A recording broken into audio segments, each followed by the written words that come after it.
Okay guys, I'm here today with Devhonte Johnson. Huge honor for me. Guys, if you guys don't know Devhonte, he's the one like pretty much winning everything lately. And he won the awards on every belt, no gi, blue, purple, brown, and black belt in the adult division.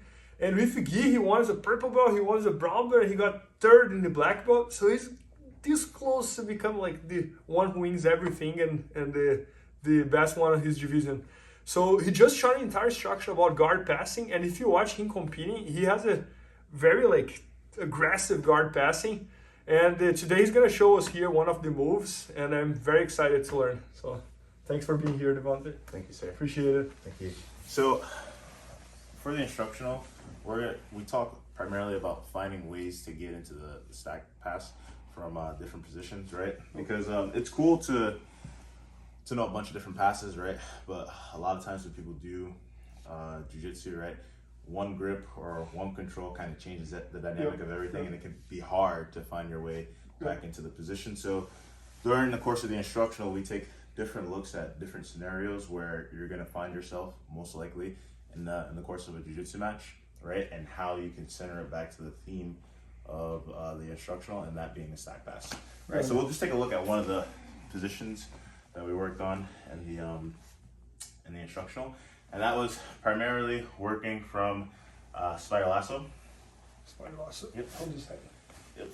And then you can put your foot on the bicep. So Spider Lasso, a lot of times with my students in particular, is like a very difficult position for them to deal with, right? Because the foot on the bicep makes it very hard for the person who's passing to control their posture, right? It's very hard for them to not get bumped up forward, right? And once you get bumped up forward, person starts grabbing your foot, right? They start grabbing your pants, right? Now they can go underneath. They can go to, X guard.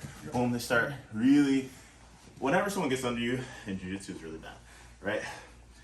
And then on the backside with the lasso control, right, it really takes away your lateral movement, right? So one of the first things I like to tell my students, right, is that you have to pay attention to your posture, right? Pay attention to where you are in relation to the guard player, right? One of the biggest things that I find helps me is to keep my head on the same plane as the hip line, right? Because once my head starts drifting past the hip line, and if I ever see myself looking into the eyes of my opponent, then I know I'm really in a lot of trouble, right? Yeah, I like that. Exactly. So if I ever make eye contact with the guy, I'm in trouble. Okay. You know what I mean? Okay.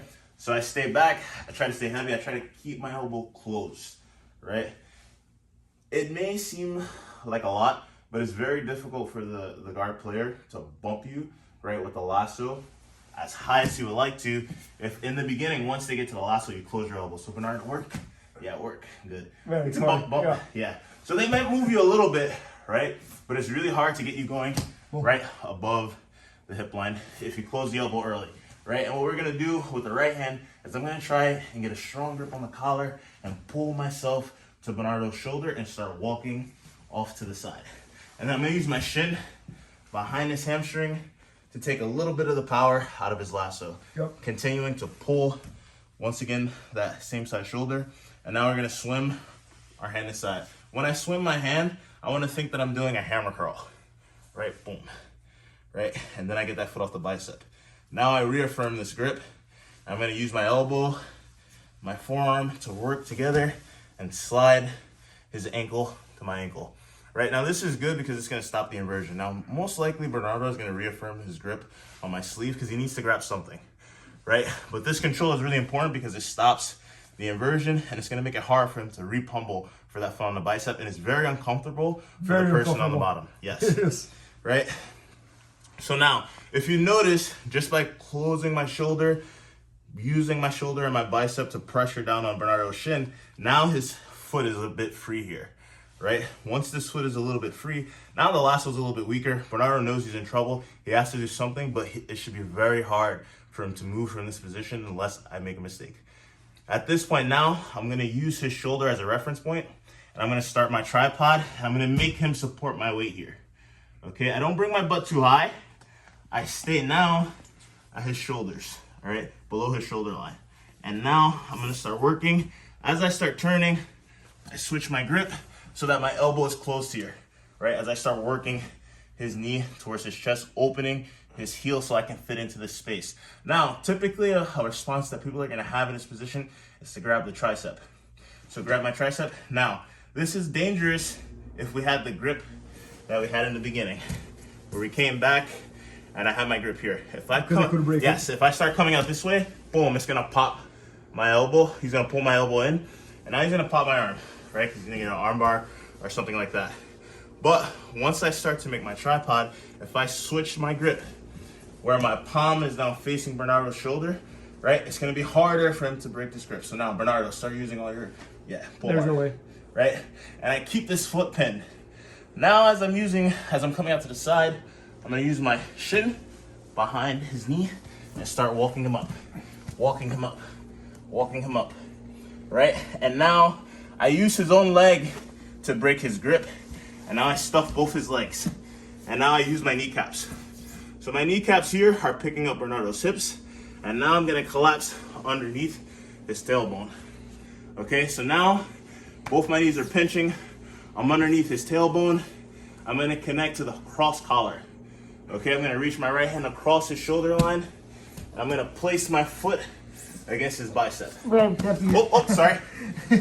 No, my neck, I have a neck I'm problem. so No, keep going. Yeah. No, I'm just not that flexible because of my neck. No, No, keep going. That's gonna be a fun video. Alright, so for the video, I'll keep his hips down a little lower. So now when we get here, right, I have that cross grip. I'm gonna pull my shoulder across I'm gonna start driving energy towards his far shoulder, right? As I drive my energy or my force driving pressure towards his shoulder, I'm gonna make sure not to pass his center line, so that when I land and I bring his hips past the center line, I land flat on his chest. Okay, pinning this bicep is very important, because if I don't pin this bicep and I land here, Bernardo is gonna fight for his life. He's gonna try and push my elbow. No. The other way. Push the elbow, and now sit up a little bit. Push your hand, right hand, sit up, right? And he's gonna try and return back to his guard, right? It is very difficult to stop this, right? If I'm not thinking about this earlier in the past. But if I think about it earlier in the past, right, it's easy, okay? So like I said, we're here. We connect to that far side collar. We pin that bicep. Now I'm tight, I'm strong here. I'm very controlled here. I keep his hips up. The lapel is what I'm gonna use to control the far side of his hip, okay? So I'm gonna keep this leg up by using this lapel. I'm gonna pull it in. You okay still? Yeah, okay. I'm gonna rotate his hip, and now I'm gonna drive. Drive. Take my time, land flat on the chest, not past the center line, okay? Flat on the chest, block the hip, hug the head, shelf his tricep on top of my thigh, and now I stay in side control. Okay, when you guys are looking to hit a stack pass, right, you always want to pay attention to the center line, especially this one, right? I like to call this a power stack. I really felt that. Yeah. And you put me so much center that all the pressure goes to the neck. Exactly. So exactly. I mean, like, most of the times I think people do a stack pass, they don't go as deep as you go. So I was almost like I was literally tapped. I was like pass. No, so in the instruction, I actually talk about this, right? Like, I like to call this a power stack because it's not the same as a regular stack. Right? A regular stack, a lot of times the guys are on their shoulders, and people are circling the legs, right? And then the chest rotates with the person, so it's easy to push the guy over, right? It's easy to retract your legs, maybe take the back, or just come up and scramble out of the position. In this case scenario, we're doing what I like to call a power stack, where I'm forcing the guy's hips past his, literally past his head and his shoulder line, so it's very difficult for the guy to support the weight. At some point in time, there's two options. At some point in time, there's two options that the guard player has to make. They either have to decide one option out of two choices, right? They either decide that they're gonna fight their hardest to not get past, or they give away, or they're gonna turtle and you're gonna take the back. You understand? Right, so, that's exactly how I felt, because if that was like a real fight, I would even give you sideways or turn, but I wouldn't stay there because it was 100%. really uncomfortable. Yes, and the best thing in my opinion about this pass, right, which is why I've always favored it, is because you don't have to rush. It takes quick reactions to get to the position. But once you start to settle in, now it's a time. It's you wear the guy down over time, right? And you don't have to expend too much energy to complete this pass. So if the pass takes 2 minutes, it can take 2 minutes. Right, if the pass takes 30 seconds, it can take 30 seconds. Yep. But you're never in a rush to complete the pass, because the onus is on the guy who's on the bottom, because he's constantly being worn down. His hips, his spine, and his neck. The spine and the neck especially, like it's crazy. They're taking the brunt of the position. Okay. Oh, Devhonte, so just one more time, so just like a recap here. So we started the Spider Lasso, right?